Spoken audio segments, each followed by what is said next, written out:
Le serment du baobab. Il y a bien longtemps, dans le royaume de Neguma, un grand baobab se dressait au centre du village. Ses branches s'étendaient comme des bras protecteurs, et ses racines plongeaient profondément dans la terre, symbolisant la connexion entre les vivants et les ancêtres. Les anciens disaient que le baobab écoutait les secrets, observait les promesses et punissait ceux qui ne respectaient pas leurs engagements. Un jour, deux frères, Khalifa et Samba, se disputèrent violemment l'héritage de leur défunt père, un riche cultivateur. Leur père avait laissé des terres fertiles, du bétail et une mystérieuse amulette en or que tout croyait magique. L'amulette était censée protéger la famille, mais chacun des frères prétendait en être l'héritier légitime. Leur querelle divisa le village, certains soutenaient Khalifa, l'aîné, en disant qu'il était le chef de famille naturel, d'autres prenaient le parti de Samba, le cadet, qui avait toujours travaillé dur pour enrichir les terres. Fatiguée par leurs disputes incessantes, la vieille sage du village, Mère Kumba, proposa une solution.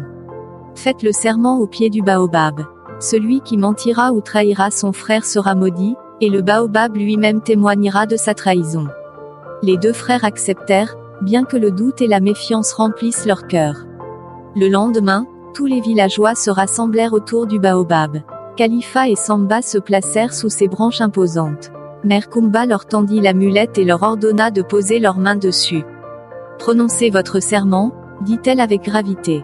Khalifa parla en premier. « Moi, Khalifa, je jure de ne jamais trahir mon frère et de protéger notre héritage commun. » Puis ce fut au tour de Samba. « Moi, Samba, je jure de respecter notre héritage et de ne jamais voler à mon frère ce qui lui appartient. » Le baobab resta silencieux, mais un léger vent fit bruisser ses feuilles comme s'il approuvait. Cependant, quelques mois plus tard, Khalifa, avide de pouvoir, viola son serment.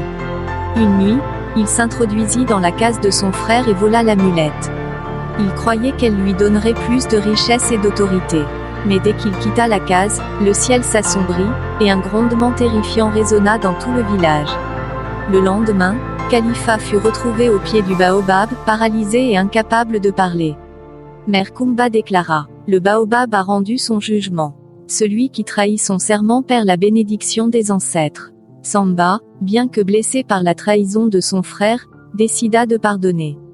Il s'occupa de Khalifa jusqu'à la fin de ses jours, montrant ainsi que l'amour fraternel était plus fort que la rancune.